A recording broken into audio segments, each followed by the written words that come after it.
All right, let's dive into it. We're going to tackle what might be the single most dreaded question in any job interview. You know the one.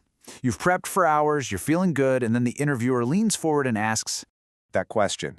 And just like that, your stomach does a little flip, right? Your mind goes completely blank. It's the question that's designed to trip people up, and believe me, we have all been there. But today, we are going to pull it apart piece by piece so you can walk in and answer it with total confidence. Because let's be honest, it feels like a total trap, doesn't it? You're sitting there thinking, okay, if I'm too honest, I'm going to scare them off. But if I'm not honest enough, I'm going to sound completely fake. Well, what if I told you it's not a trap at all? In fact, it's one of your biggest opportunities. So here's our game plan. First, we'll get into why this question even exists. Then, we'll decode what interviewers are really asking. After that, we'll build a formula for talking about your strengths, your superpowers, and then your weaknesses. And finally, we'll look at some actual answers that can help you win that job. Okay, first things first. We have got to reframe this entire challenge. It's time to stop thinking of this question as something you just have to survive and start seeing it as your chance to really shine. and that brings us to the most crucial point, understanding the why behind it. Interviewers aren't some evil villains trying to find a reason to reject you. Nope, they're testing for something way deeper, way more important. And this is so important to understand. You're sitting there worried they're digging for some fatal flaw, right? But look at what they're actually assessing. They want to see your self-awareness. Do you even know yourself? Your growth mindset? Are you actively trying to get better? Your honesty? And maybe most of all, how you handle a tough question under pressure. Once you get this, the whole game changes. So let's start with the fun part, showcasing your superpowers. Answering the strengths part of the question isn't just about listing off a few nice words. It's about telling a story that proves you're the right person for the job. And there's a fantastic little formula for this called the STAR method. It's super simple, but so powerful. You start with the situation to set the scene. Then describe the task you were responsible for. Explain the action you took. And finally, this is the most important part, share the result. What was the outcome? This turns a vague claim into a concrete, undeniable success. You know, the real secret here is to be strategic.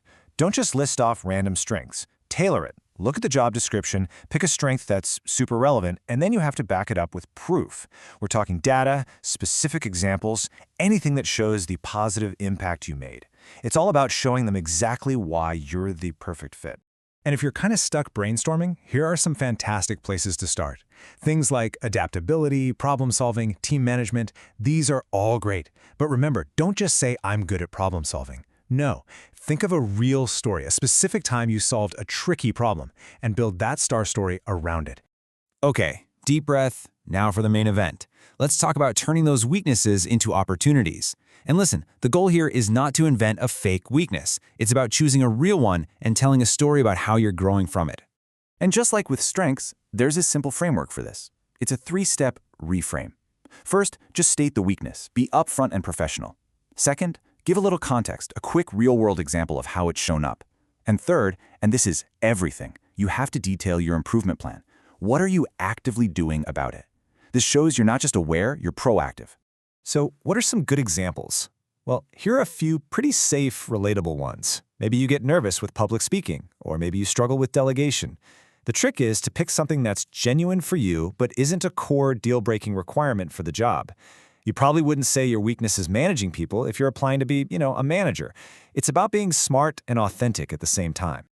Okay, so let's put it all together. Let's see what this looks like in the real world. Because the difference between a weak answer and a great one is, well, it's night and day. First up, let's look at what not to do.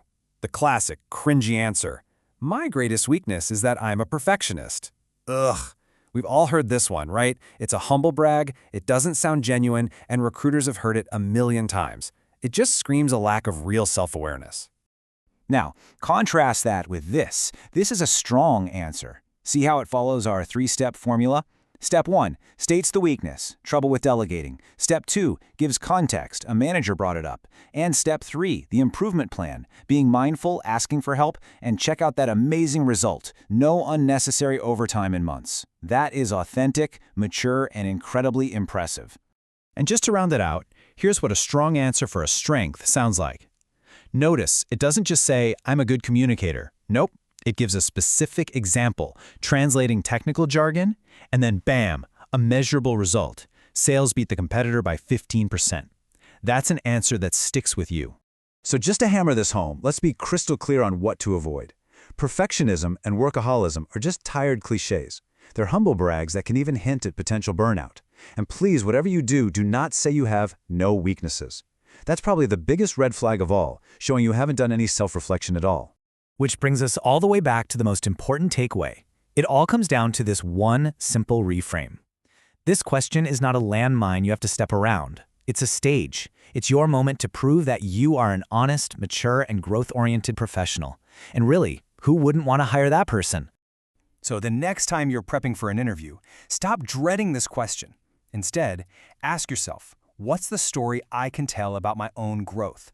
What have I learned? What am I working on? Because that is the answer that's going to set you apart and land you the job.